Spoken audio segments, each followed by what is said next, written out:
Hey, everybody, and welcome to another deep dive.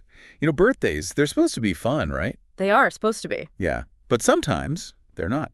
And we actually have an article here all about how to, Combat birthday anxiety. yeah, combat birthday anxiety. I kind of like that, making your birthday less stressful and more enjoyable. That's really what we're going for. So let's dig right in.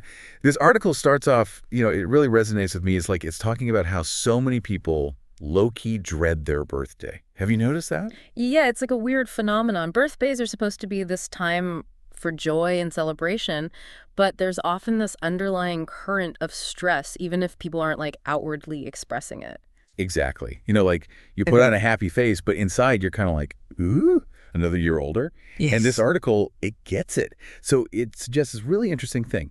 They call it a post-birthday reflection exercise. Okay, I'm intrigued. Post birthday, so you're reflecting on a birthday that's already happened. Exactly. It's about looking back, but the cool part is they recommend doing it before your next birthday rolls around. So like right now, you're listening to this thinking about your upcoming birthday. They say, grab a notebook, find a quiet 15 minutes, and just jot down everything you remember about your last birthday, like what you did, who you were with, all of it. Oh, And then here's the important part. You go back and highlight anything that stands out as stressful or anxiety-inducing. that's really smart. It's like you're doing a debrief on your own celebration. Most people don't do that, they just have the birthday and move on. Yeah.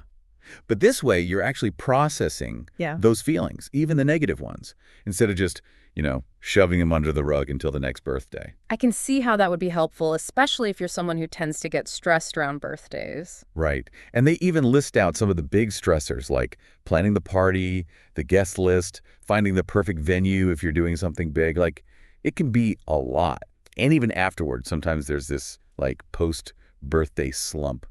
Speaking of which, I remember one year Oh, tell me you did not go all out again. I went all out. It was a themed party, Yeah, decorations galore. I'm talking like, I don't even remember. It was overboard. yeah. And yeah, everyone seemed to have a good time, which was great. But afterward, Burns and burn. total crash and burn. I was exhausted, emotionally drained. It was like all that effort and for what? It just made me realize I was putting so much pressure on myself to make it perfect. Yeah, I think that's so relatable, though. We get caught up in this idea of what a birthday should be like, thanks to like social media and everything else. It creates this pressure to live up to this idealized image that doesn't even really exist. You're preaching the truth. Hmm. Like we're chasing Instagram likes instead of actually enjoying the experience, which is kind of sad. Right. It's your day. It should be about what you want. Exactly. So the good news is this article doesn't just leave you hanging with all this birthday anxiety. It actually offers solutions. Okay, good. Because at this point, I need some solutions. So they say, once you've done that reflection exercise and you've highlighted your stressors, you can start brainstorming concrete changes for next time. So it's not just about identifying the problem, it's about finding ways to fix it. Yeah, like being proactive about it. So maybe instead of a huge party, you decide to have a smaller, more intimate gathering with just your closest friends and family. Or maybe you ditch the elaborate theme and just do something super chill and laid back. Or, and this is a big one, ask for help. Delegate. Yes. Don't be afraid to ask for help. I feel like that's key to so many things in life, not just birthdays. Totally. It's about setting realistic expectations and boundaries for yourself so you don't end up feeling overwhelmed. And, speaking of things that can make birthdays stressful, the article brings up another big one, age anxiety. Oh, that's a big one, especially as we get older. Right. It's like this weird thing where we're almost conditioned to dread getting older instead of embracing it.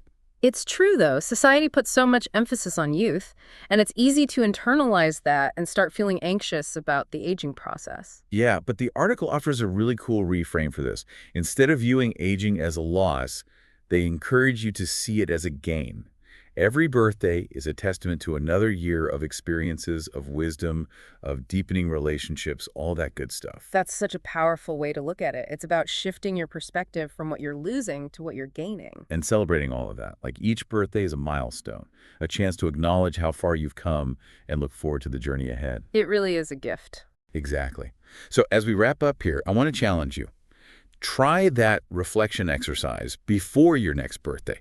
Even if you just make it 5% less stressful, 10% more enjoyable, isn't that worth 15 minutes of your time? It's an investment in your own happiness, ultimately. Totally.